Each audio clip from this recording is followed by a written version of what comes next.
ನಮಸ್ಕಾರ, welcome back to my channel.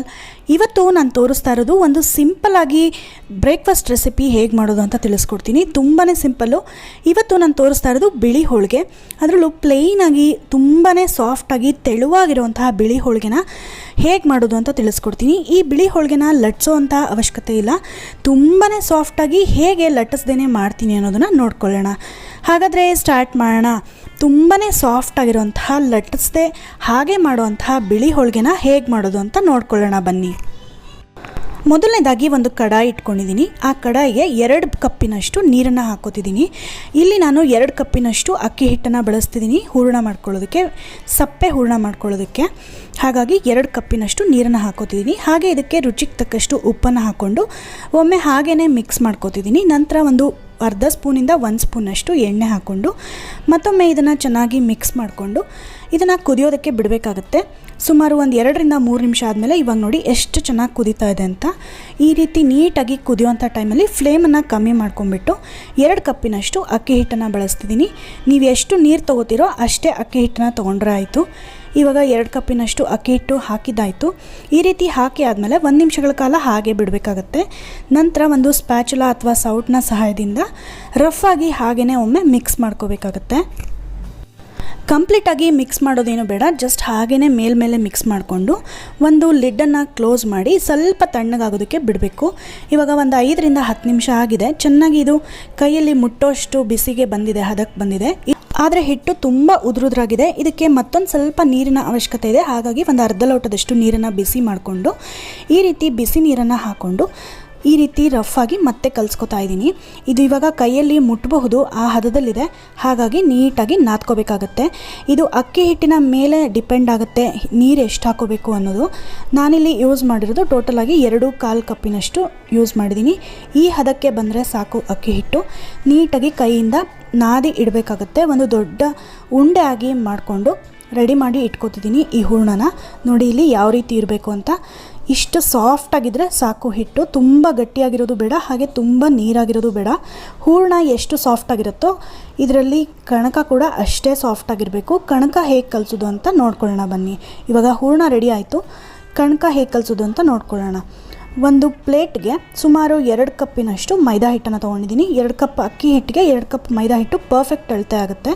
ನಂತರ ರುಚಿಗೆ ಬೇಕಾದಷ್ಟು ಉಪ್ಪನ್ನು ಸೇರಿಸ್ಕೊಂಡು ಒಮ್ಮೆ ಹಾಗೆ ಡ್ರೈ ಆಗೇ ಮಿಕ್ಸ್ ಮಾಡ್ಕೋತೀನಿ. ಎಲ್ಲ ಕಡೆಗೂ ಉಪ್ಪು ನೀಟಾಗಿ ಅಂಟ್ಲಿ ಅನ್ನೋ ಕಾರಣಕ್ಕೆ.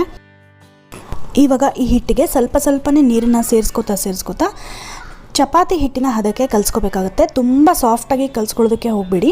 ಚಪಾತಿ ಹಿಟ್ಟು ಹೇಗಿರುತ್ತಲ್ವ ಆ ರೀತಿ ಕಲಿಸ್ಕೊಂಡ್ರೆ ಸಾಕು.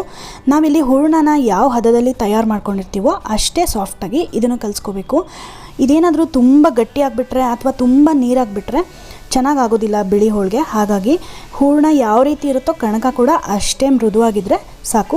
ನೀವಿಲ್ಲಿ ನೋಡ್ತಿರಬಹುದು ಆಲ್ಮೋಸ್ಟ್ ರೆಡಿ ಆಯಿತು ಕಲಿಸಿರೋದು. ಇದಕ್ಕೆ ಲಾಸ್ಟಲ್ಲಿ ಒಂದು ಅರ್ಧ ಸ್ಪೂನಷ್ಟು ಎಣ್ಣೆ ಹಾಕ್ಕೊಂಡು ನೀಟಾಗಿ ಮತ್ತೊಮ್ಮೆ ಒಂದು 2 ನಿಮಿಷಗಳ ಕಾಲ ನಾದ್ಕೊಂಡ್ರೆ ರೆಡಿ ಆಗುತ್ತೆ ಸಾಫ್ಟಾಗಿರೋಂತಹ ಕಣಕ. ಇವಾಗ ಇದನ್ನು ಒಂದು 10 ನಿಮಿಷ ನೆನೆಯೋದಕ್ಕೆ ಬಿಡೋಣ. ಇಷ್ಟು ಸಾಫ್ಟಾಗಿದ್ದರೆ ಸಾಕು. ಒಂದು ಲಿಡ್ಡನ್ನು ಕ್ಲೋಸ್ ಮಾಡಿ ಸುಮಾರು 10 ನಿಮಿಷಗಳ ಕಾಲ ಇದನ್ನು ನೆನೆಯೋದಕ್ಕೆ ಬಿಡ್ತಿದ್ದೀನಿ. ಇವಾಗ ಒಂದು ಬಟರ್ ಪೇಪರ್ ತೊಗೊಂಡಿದ್ದೀನಿ. ಇದನ್ನು ಲಟ್ಸೋ ಅಂಥ ಅವಶ್ಯಕತೆಯೇ ಇಲ್ಲ. ಜಸ್ಟ್ ಹೂರಣ ಹಾಗೆ ಕಣಕ ಎರಡನ್ನೂ ಫಿಲ್ ಮಾಡ್ಕೊಂಡ್ಬಿಟ್ಟು ಯಾವ ರೀತಿ ಇದನ್ನು ಒತ್ಕೋತೀನಿ ಅನ್ನೋದನ್ನು ನೋಡ್ತಾ ಬನ್ನಿ. ಈ ಬಿಳಿ ಹೋಳಿಗೆಗೆ ಜಸ್ಟ್ 1 ಸ್ಪೂನ್ ಎಣ್ಣೆ ಸಾಕು. ತುಂಬ ಎಣ್ಣೆ ಹಾಕೋಂಥ ಅವಶ್ಯಕತೆಯೂ ಇಲ್ಲ. ಇವಾಗ ನೋಡಿ ಕಣಕನ ಈ ರೀತಿ ಸ್ಪ್ರೆಡ್ ಮಾಡ್ಕೊಂಡಿದ್ದೀನಿ ಫಸ್ಟು ಕೈಯಲ್ಲಿ. ಆನಂತರ ಬಿಳಿ ಹೂರಣನ ರೌಂಡಾಗಿ ತೊಗೊಂಡ್ಬಿಟ್ಟು ಜಸ್ಟ್ ಒಂದು ಬಾಲ್ ಸೈಜ್ ತೊಗೊಂಡ್ರೆ ಸಾಕು. 2 ಸಮ ಪ್ರಮಾಣದಲ್ಲೇ ತೊಗೊಳ್ಳಿ, ಆವಾಗ ಪರ್ಫೆಕ್ಟಾಗಿ ಬರುತ್ತೆ. ನಾರ್ಮಲ್ ಹೋಳಿಗೆಗೆಲ್ಲ ಹೇಗೆ ನಾವು ಹೂರಣನ ಕಣಕದೊಳಗೆ ತುಂಬ್ತೀವೋ ಅದೇ ರೀತಿ ಇದನ್ನು ಕೂಡ ತುಂಬಿಕೊಂಡು ಒಂದು ರೌಂಡ್ ಬಾಲ್ ರೀತಿ ಮಾಡಿಕೊಂಡು ಈ ರೀತಿ ಸ್ವಲ್ಪ ಎಣ್ಣೆ ಹಾಕ್ಕೊಂಡು ಸ್ಟಾರ್ಟಿಂಗಲ್ಲಿ ಬಟರ್ ಪೇಪರ್ ಮೇಲೆ ಹಾಕ್ಕೊಂಡು ಒತ್ಕೋಬೇಕು. ನಂತರ ಕೈಯಿಂದನೇ ಈ ರೀತಿ ಒತ್ಕೊಳ್ತಾ ಹೋದರೆ ತುಂಬಾ ಸಾಫ್ಟಾಗಿ ಹಾಗೆ ತೆಳುವಾಗಿರುವಂಥ ಹೋಳಿಗೆ ರೆಡಿ ಆಗುತ್ತೆ ಬಿಳಿ ಹೋಳಿಗೆ. ಇದನ್ನು ಇವಾಗ ಬೇಯಿಸ್ಕೋಬೇಕು. ಬಿಳಿ ಹೋಳಿಗೆ ಮಾಡ್ಕೊಳ್ಳೋದಕ್ಕೆ ತವಾನ ಆಲ್ರೆಡಿ ರೆಡಿ ಮಾಡಿ ಇಟ್ಕೊಂಡಿದ್ದೀನಿ. ಸಿಮ್ಮಲ್ಲಿ ಇಟ್ಕೊಂಡ್ಬಿಟ್ಟು ಈ ರೀತಿ ಬಟರ್ ಪೇಪರ್ ಹಾಕಿ ಸೈಡಲ್ಲಿ ಜಸ್ಟ್ ಒಮ್ಮೆ ಬಿಡಿಸ್ಕೊಂಡ್ರೆ ಸಾಕು, ಈಸಿಯಾಗಿ ಎದ್ದು ಬಂದುಬಿಡುತ್ತೆ. ಇಲ್ಲಿ ನೋಡ್ತಿರ್ಬಹುದು, ಜಸ್ಟ್ ಈ ರೀತಿ ಒಂಚೂರು ಬಿಡಿಸ್ಕೊಂಡ್ರೆ ಹಾಗೇ ನೀಟಾಗಿ ಬಂದುಬಿಡುತ್ತೆ. ನೀವಿಲ್ಲಿ ನೋಡ್ತಿರಬಹುದು ಎಷ್ಟು ತೆಳುವಾಗಿ ಬಂದಿದೆ ಬಿಳಿ ಹೋಳಿಗೆ ಅಂತ. ತುಂಬಾ ತೆಳುವಿರುತ್ತೆ, ಟ್ರಾನ್ಸ್ಪರೆಂಟಾಗಿ ಕಾಣಿಸ್ತಿರುತ್ತೆ, ಅಷ್ಟು ತೆಳುವಾಗಿರುತ್ತೆ. ಹಾಗೆ ತುಂಬಾ ಸಾಫ್ಟಾಗಿ ಕೂಡ ಬಂದಿದೆ. ಇವಾಗ ಸ್ವಲ್ಪನೂ ಎಣ್ಣೆ ಹಾಕುವಂಥ ಅವಶ್ಯಕತೆನೇ ಇಲ್ಲ. ಎರಡು ಕಡೆ ಫ್ಲಿಪ್ ಮಾಡಿಕೊಂಡು ಬೇಯಿಸ್ಕೊತಾ ಇದ್ದೀನಿ. ಫಸ್ಟು ಒಂದು ಕಡೆ ಫ್ಲಿಪ್ ಮಾಡಿಕೊಂಡು ಈ ರೀತಿ ಮೊಗಚೆಕಾಯಿನ ಸಹಾಯದಿಂದ ಪ್ರೆಸ್ ಮಾಡಿ ಬೇಯಿಸ್ಕೋಬೇಕು. ಆವಾಗ ಎಲ್ಲ ಕಡೆಗೂ ಸಮವಾಗಿ ಬೇಯುತ್ತೆ. ನೀವಿಲ್ಲಿ ನೋಡ್ತಿರಬಹುದು ಎಷ್ಟು ತೆಳುವಾಗಿದೆ ಅಂತ. ಇದಕ್ಕೇನಾದರೂ ಅವಶ್ಯಕತೆ ಇದೆ, ಸ್ವಲ್ಪ ಎಣ್ಣೆ ಹಾಕ್ಬೋದು ಅಂತ ಅನಿಸಿದ್ರೆ ನೀವೊಂದು ಅರ್ಧ ಸ್ಪೂನಷ್ಟು ಎಣ್ಣೆ ಅವಶ್ಯಕತೆ ಇದ್ದರೆ ಮಾತ್ರ ಹಾಕ್ಕೊಳ್ಳಿ. ಇದ್ರ ಜೊತೆಲಿ ಬೆಣ್ಣೆ ತುಪ್ಪ ಕೂಡ ಹಾಕ್ಕೊಂಡು ತಿನ್ಬಹುದು.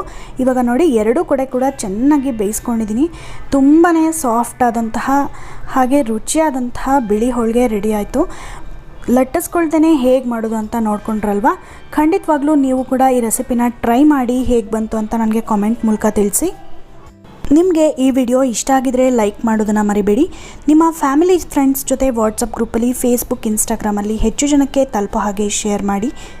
ಹಾಗೆ ನನ್ನ ಚಾನಲ್ಗೆ ಇನ್ನೂ ಸಬ್ಸ್ಕ್ರೈಬ್ ಮಾಡ್ಕೊಂಡಿಲ್ಲ ಅಂದರೆ ಇವಾಗಲೇ ರೆಡ್ ಕಲರ್ ಬಟನ್ನ ಕ್ಲಿಕ್ ಮಾಡಿ ಸಬ್ಸ್ಕ್ರೈಬ್ ಮಾಡ್ಕೊಳ್ಳಿ. ಎಲ್ಲ ಹೊಸ ವಿಡಿಯೋಗಳ ನೋಟಿಫಿಕೇಷನ್ಗಾಗಿ ಬೆಲ್ ಐಕಾನ್ ಕೂಡ ಒತ್ತಿ. ಮತ್ತಷ್ಟು ಇಂಟ್ರೆಸ್ಟಿಂಗ್ ಆದ, ಯಮ್ಮಿ ಆದ ಒಳ್ಳೆ ರೆಸಿಪಿಯೊಂದಿಗೆ ನಾನು ನಿಮ್ಮನ್ನು ಭೇಟಿ ಆಗ್ತೀನಿ. Until then, happy cooking, happy eating, take care, bye and thank you so much for watching this video.